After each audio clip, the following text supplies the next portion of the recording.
나의 종 너 이스라엘아 내가 택한 야곱아 나의 것 아브라함의 자손아 내가 땅 끝에서부터 너를 부르며 땅 높이에서부터 너를 두고 내게 이르기를 너는 나의 종이라 내가 너를 택하고 싶어하여 버리지 아니하였다. 두려워하지 말라 내가 너와 함께함이라 놀라지 말라 내가 내 하나님이 됨이라 내가 너를 굳세게 하리라 참으로 너를 도와주리라 참으로 나의 의로운 오른손으로 너를 붙들리라.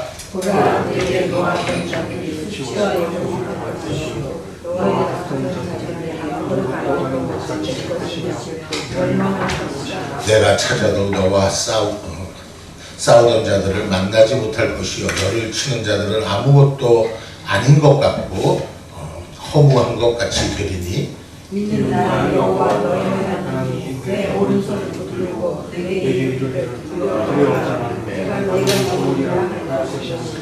버러지 같은 너 야곱아 너희 이스라엘 사람들아 두려워하지 말라 나 여호와가 말하노니 내가 너를 도울 것이라 내 구속자는 이스라엘의 거룩한 이인이라.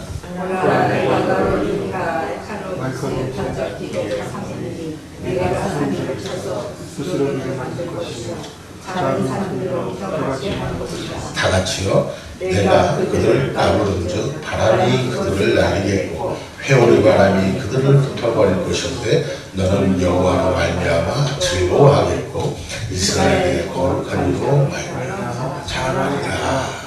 아멘. 네. 좀 길어서 고생하셨죠? 네. 우리 앞뒤 옆에 분들 우리 다시 한번 우리 함께 인사하겠습니다. 환영합니다. 반갑습니다. 한번 네. 저도 여러분들을 환영하고 너무너무 반갑습니다. 추석 명절은 잘 지내셨죠? 네. 아유, 은혜롭게 잘 지내셔서 저도 기분이 좋고 저도 은혜롭고 그렇습니다. 오늘 본문 말씀을 가지고 여러분들과 함께 은혜를 나누기를 원합니다. 오늘 본문이 어떻게 보면 너무나 은혜롭기도 한데 어떻게 보면 두렵기도 하고 떨린 말이기도 해요. 그래서 보통 신학적으로도 좀 이해가 좀 있어야 되는 그러한 오늘 본문 말씀입니다.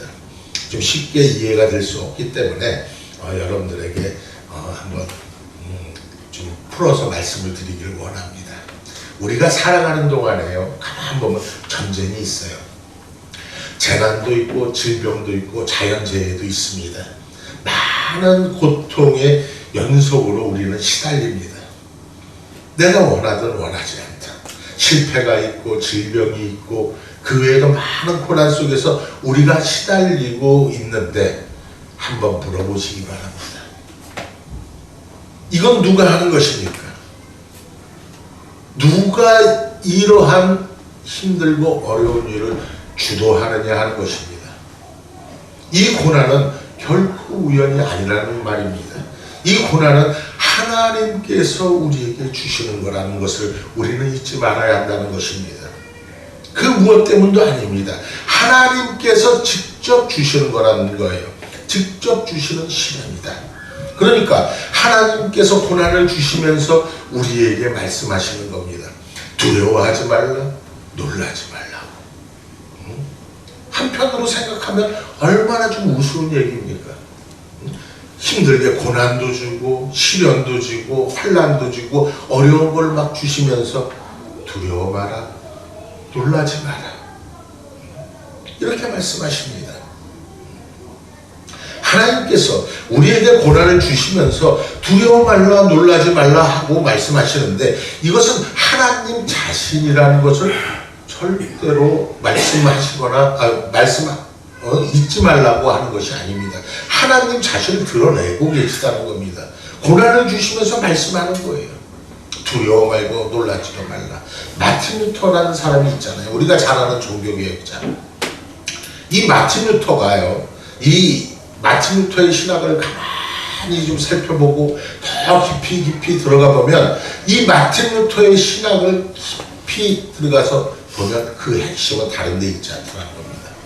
하나님의 사랑은 진노적 사랑이다라고 이렇게 표현을 해요. 하나님께서는 우리를 사랑하신다. 그런데 부드럽게 사랑하시는 것도 있지만 매를 통해서 진노적으로 사랑하시기도 한다는 겁니다. 하나님의 진노 속에 우리는 사랑이 있음을 깨달아야 한다는 말이에요. 이것이 마틴 루터 신학의 핵심입니다. 하나님께서 하시는 모든 역사 속에서 우리는 하나님의 음성을 들을 수 있어야 된다는 거예요. 우리는 하나님이 하시는 모든 역사 속에서 하나님의 사랑을 내가 느낄 수 있어야 진정한 신앙이라는 겁니다. 여러분 혹시 어디가 아프십니까? 뜨끔뜨끔하세요? 그때마다 여러분 한번 생각해 보세요. 지금 하나님께서 내 앞에 오시어서 내 마음의 문을 두드리고 계시다는 겁니다. 예수님께서도 말씀했잖아요. 문 앞에서 문을 두드리노니 문을 열면 내가 들어가서 너는 나로 더불어 먹고 나는 너로 더불어 먹으리라. 문 앞에서 문을 두드린다는 것, 이것이 무엇입니까? 여러분 허리가 아프십니까? 문을 두드리는 겁니다. 심장이 아프십니까? 하나님께서 강하게 문을 두드리시는 겁니다. 지금 우리에게 두드리고 계시는 겁니다. 얼마 안 남았다. 야, 이걸 조심해라. 준비해라. 하나님께서 미리 사인을 주고 계시다는 겁니다. 하나님께서 녹화하고 계시는 거예요. 우리는 그 녹화 소리를 들을 줄 알아야 되는 거예요. 무엇으로? 하나님의 음성으로 들을 줄 알아야 된다는 겁니다. 아프다고만 소리 지를 것이 아니라 그 아픔 속에서 우리의 마음을 두드리고 계시는 그 하나님의 그 사랑의 계시를 캐치할 수 있어야 되는 거예요. 잡을 수 있어야 되는 거예요. 그 말씀을 들을 줄 알아야 되는 겁니다. 여러분, 진짜 효자는요, 진짜 효자는 아버지로부터 매를 맞으면서도 사랑을 느낄 줄 아는 자가 진정한 효자라고 했습니다. 징계를 통해서 더 따뜻한 사랑을 감지해야 하거든요. 그것이 효자예요. 아버지한테 얻어맞고 나서 아버지 나중에 한번 두고 봅시다. 내가 다 크고 아버지 병들고 늙으시면 한번 봅시다. 여러분, 이러면 되겠습니까? 그는 불효자입니다. 이걸 잊지 말아야 하는 겁니다. 맞으면 맞을수록 더 큰 사랑을 느끼고 더 큰 은총을 가슴 깊이 감사할 수 있어야 한다는 말씀이에요. 우리는요, 진노를 통해서 주시는 하나님의 음성을 귀를 기울여서 들을 줄 알아야 된다는 겁니다. 믿음이란 여러분, 모든 사건 속에서 하나님의 말씀을 듣는 것이 믿음이에요. 아니, 들을 수 있어야 돼요. 꼭 들을 수 있어야 돼요. 그래서 욥기서에서 욥은 말합니다. 여러분, 욥이라는 사람, 이 사람은 고난 중에도 가장 큰 고난을 받았던 사람이 욥이잖아요. 어떻게 보면 고난당한 사람 중에 가장 큰 대표가 욥이에요. 그 욥이 고백합니다. 욥기서 23장 10절에서 이렇게 고백합니다. 내가 가는 길을 그가 아시나니 그가 나를 단련하신 후에는 내가 어떻게 해요? 정금같이 되어 나오리라. 순금같이, 요즘 성경, 인간으로 감당할 수 없을 만큼 엄청난 고난을 욥은 당했지만 욥은 하나님과 나와의 관계에서 자신과의 관계에서 어떻게 생각했습니까? 이 고난은 하나님께서 내게 주시는 훈련이다, 교육이다, 단련이다. 하나님은 나를 단련시키기 위해서, 나를 훈련시키기 위한 교과 과정이다라고. 욥은요, 그래서 그렇게 단련하시는 하나님의 섭리적인 그런 프로그램을 알고 그는 견디어냅니다. 그래서 교과 과정을 통해서 내가 잘못한 것들을 고치고, 잘못된 버릇을 고치고, 잘못했던 그 생각을 고치고, 나로 하여금 보다 더 내가 더 의롭게, 더 깨끗하게, 더 간절한 하나님께서 보시기에 어떻게 보면 진정으로 합당한 그러한 사람으로 훈련하시는 것, 교육하신다는 그 교과 과정으로 받아들이더라는 것입니다. 그게 욥의 믿음이에요. 그런 다음에 정금같이 나오리다. 여러분, 영화도 우리가 보면은 옛날 영화들은 다 그랬잖아요. 맨 마지막에 주인공이 꼭 살아나서 있잖아요. 승리하는 모습을 보이잖아요. 정말로 특히 뭐 옛날에 서부 영화 같은 걸 보면은 전부 다 주인공은 어떻게 그렇게 총을 잘 쏘는지 악인들을 다 죽여버려요. 그리고 자기는 살아남더라고요.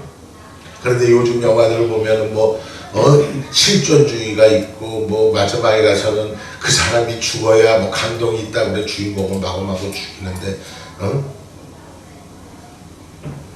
여러분 우리가 잊지 말아야 할 것이 있습니다. 하나님의 모든 역사가 그러한 시련 후에 우리를 단련해서 정금같이 나오게 하더라는 것입니다. 그러기 위해서 내가 이런 시련을 견뎌낼 수 있어야 한다라고 성경은 얘기하고 있는 것입니다. 여러분 한 번만 더 깊이 생각해 주시기 바랍니다. 하나님께서 내게 주신 시련이 꼭 필요한 이유가 무엇이라고 생각하십니까? 어떤 때는 이런 생각도 해요. 하나님 정말 너무해요. 어떻게 나에게 이런 고난이 올 수가 있습니까? 어떻게 나에게 이런 시련을 줄 수가 있습니까? 저한테 주시는 것까지는 괜찮아요. 그런데 왜 내 자녀까지 이렇게 고통스럽게 해서 자녀도 고통스럽고 나도 고통스럽게 합니까?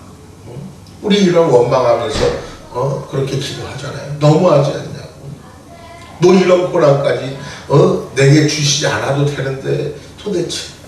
그런데 여러분 아니더라고요. 깊이 생각해 보세요. 이건 꼭 필요하기 때문에 꼭 나에게 필요하기 때문에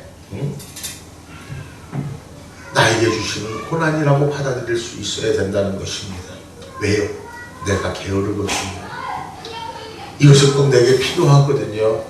내가 이렇게 안 하면 잘못되거든요. 내가 세상 것을 너무너무 사랑하고 있거든요. 그러므로 필요하다는 겁니다. 세밀하게 여러분 우리가 하나님의 지혜 속에서 꼭 필요한 시련을 내게 주시고 있다는 사실을 우리는 말씀을 통해서 알아야 한다는 것입니다. 그래서 모든 시련을 통해서요, 그 시련을 통해서, 그 환난을 통해서, 그 고난을 통해서 하나님의 사랑을 내가 느낄 수 있어야 한다는 겁니다. 내가 그 속에서요 하나님의 지혜를 느낄 수 있어야 한다는 것입니다. 그래서 하나님의 능력, 하나님의 지혜, 하나님의 사랑을 더 확실하게 믿고 믿어지는 것, 그것이 바로 신앙이라는 말입니다. 고난을 주시면서 시련 속에서 하나님께서 계속 말씀하십니다. 야, 너 힘들지? 그렇지만 두려워하지 마. 놀라지 마. 사실은 이 두 말씀 가운데 뒤에 더 많이 있는 거예요. 두려워하지 말라, 놀라지 말라, 그리고 이 말씀 가운데 깊이 생각해라. 또 있습니다. 사랑으로 수용해라.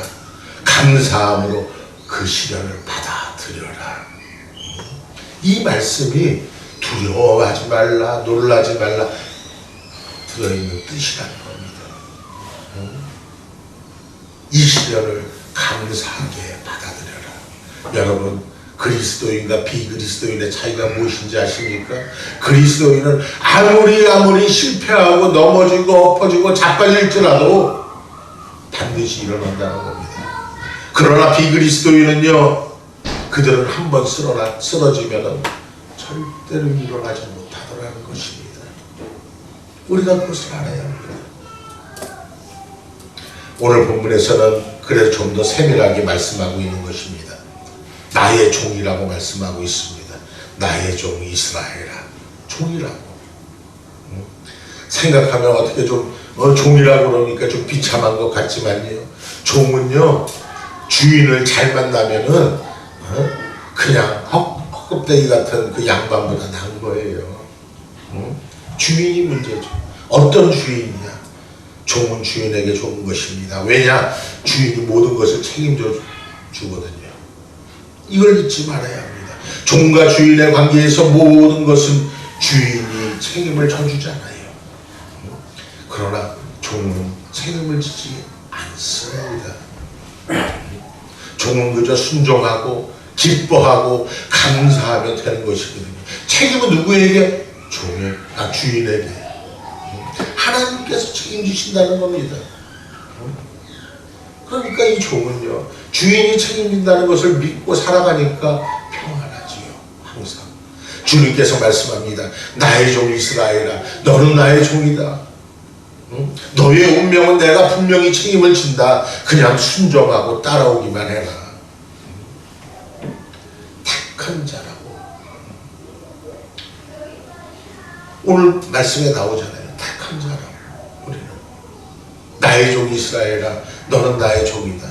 내 운명은 내가 책임지. 그냥 순종하고 따라와라. 그리고 우리를 택했다고 말씀하고 있습니다. 그것은 선민사상을 강조하는 것입니다. 우리를 갖다 택했다는 말은 우리에게 소명을 주셨다는 겁니다. 우리를 부르셨다는 거예요. 그리고 우리에게 사명을 주셨다는 것을 의미하는 겁니다. 결코 너희들을 버리지 않겠다. 내가 너희를 택했으니만큼 너희들은 절대로 실패하지 않으리라. 이 말씀을 하는 거예요. 예수님께서도 말씀합니다. 너희가 나를 택한 것이 아니고 내가 너를 택했느니라. 택함 받았다는 것, 선택받았다는 것, 여러분 너무너무 중요한 겁니다. 너무너무나 소중한 겁니다. 내가 주님을 선택한 것이 아니요, 그 이전에 벌써 하나님께서 나를 먼저 선택해 주셨다는 겁니다. 그래서 하나님께서 나를 선택하셔서 오늘의 내가 있는 거예요. 이걸 잊지 말아야 합니다. 결코 버리지 아니하시고 실망하지 않으신다.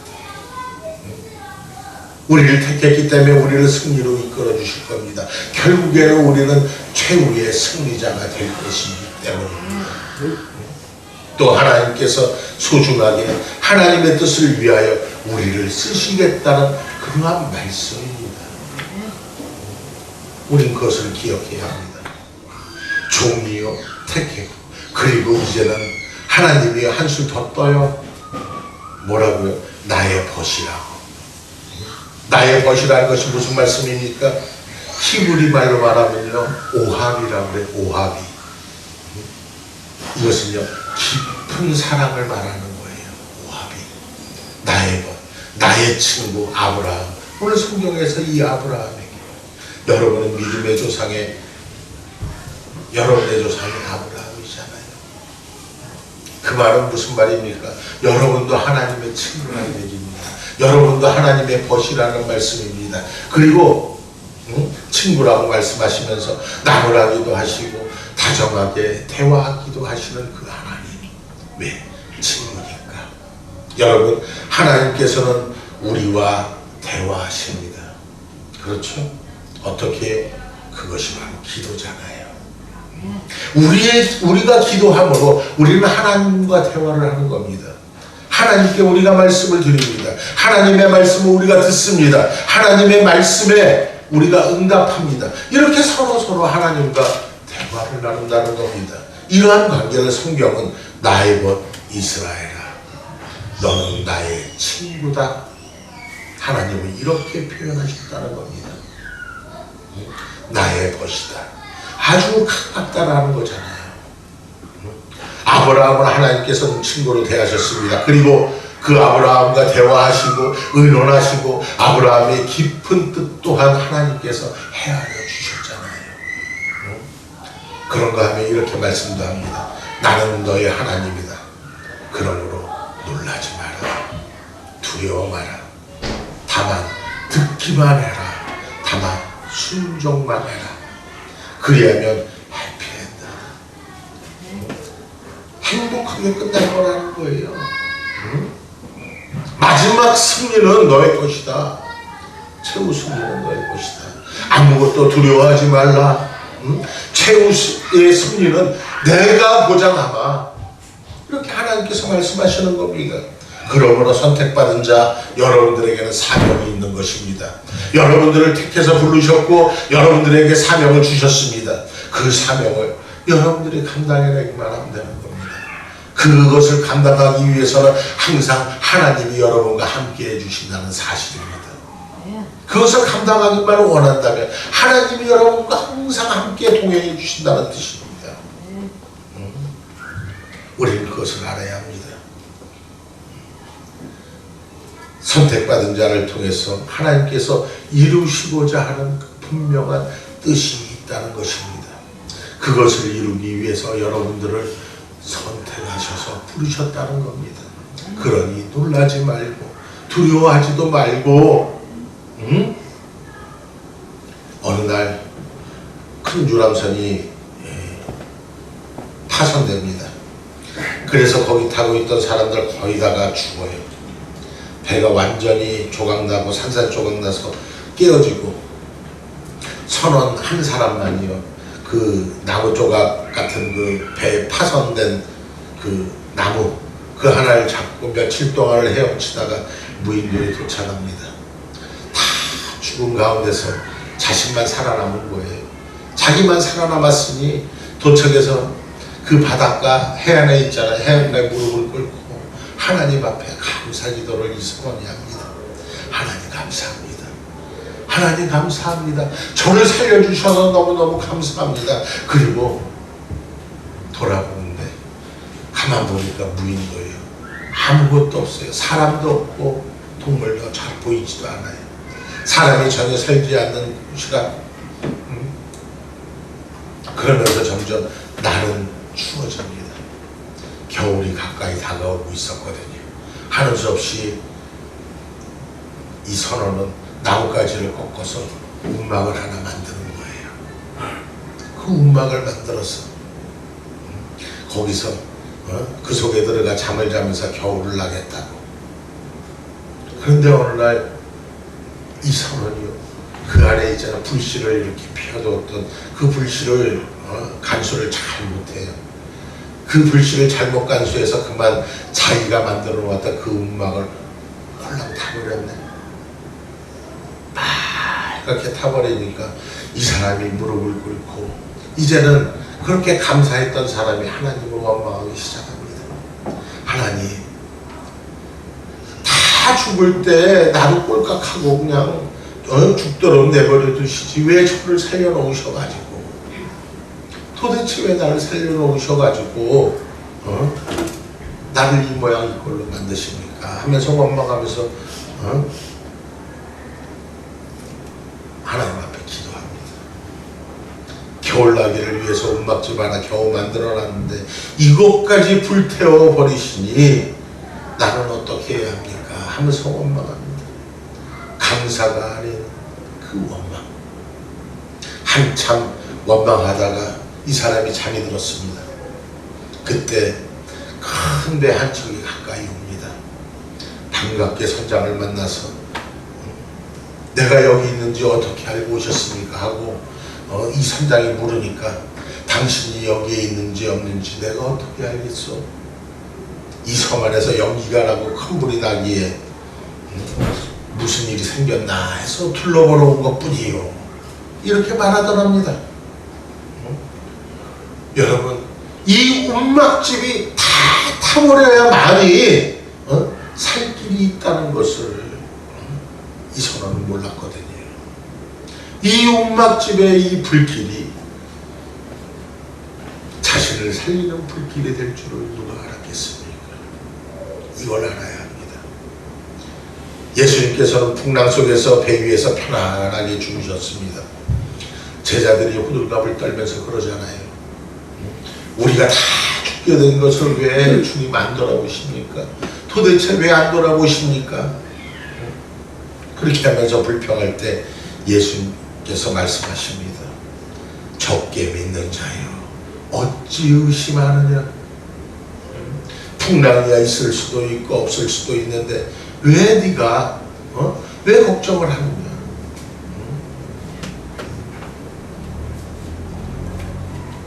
그러나 우리가 해야 할 사명, 만민을 구해야 할 사명, 이 소중한 사명을 만을 내가 알면 되는데 왜 미리 걱정하는 거예요? 어찌하여 의심하느냐. 믿음이 적은 자들아, 예수님께서 이렇게 말씀하실 때 제자들은 깜짝 놀라잖아요. 사도 바울이 배를 타고 로마로 갑니다. 276명이 탄 큰 배예요.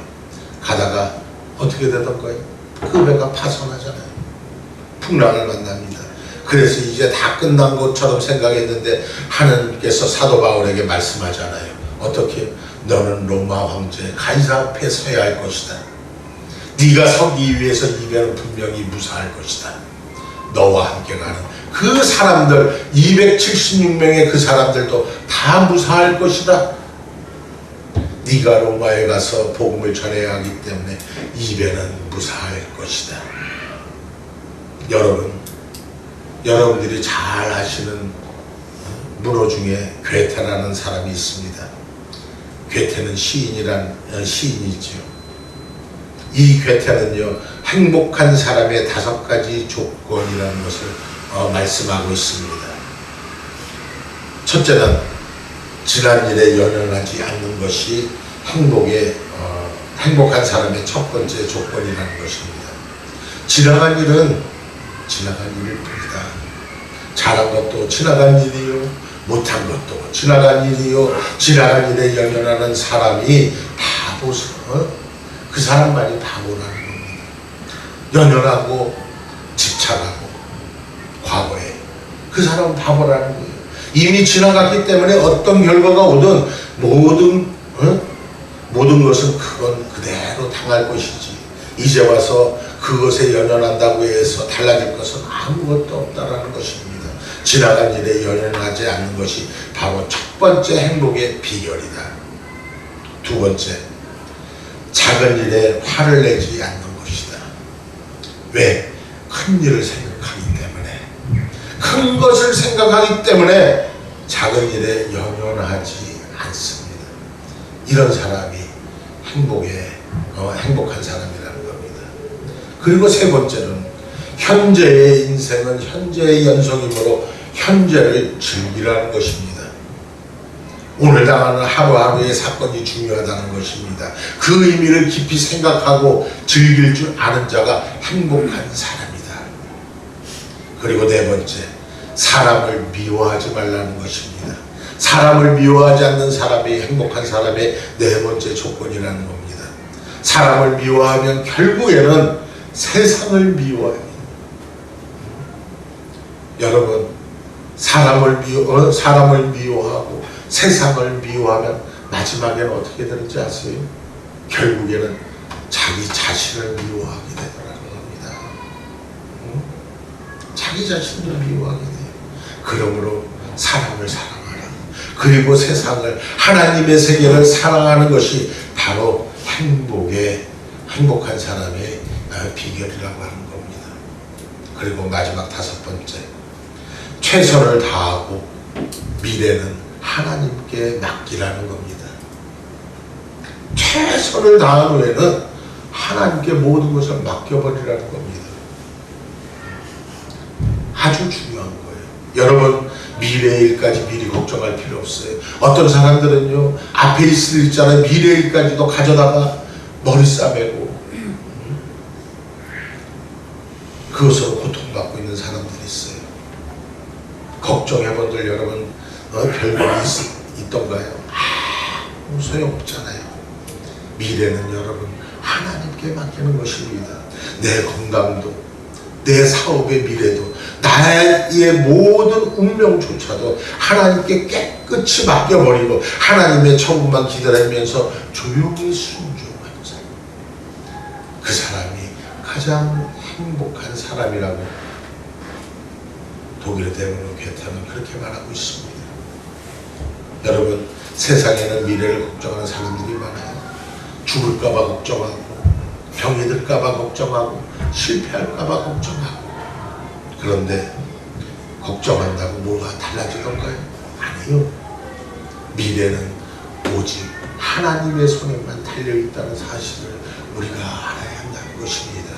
그러므로 여러분, 하나님께 완전히 맡기고 오늘 우리에게 주신 그 말씀, 두려워하지 말라, 놀라지 말라, 내가 너희 하나님이니라.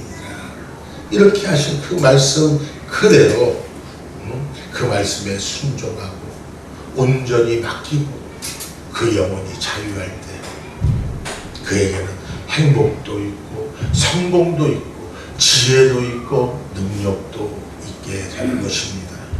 다시 한번 하나님의 말씀을 여러분 한번 들어보세요.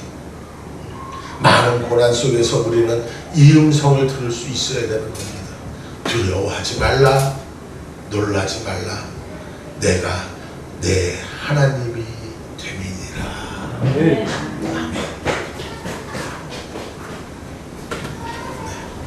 찬양하겠습니다.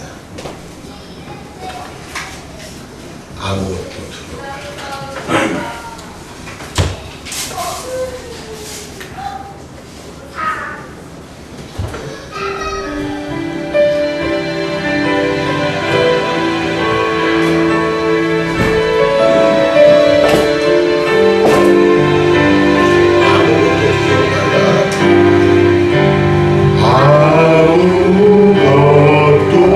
두려워 말라 주 나의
확실히 나오자기 위해서 저희들에게 시련도 허락하시고 또한 환난도 허락하시고 저희들에게 고난도 허락하시고 저희들이 알 수 있습니다.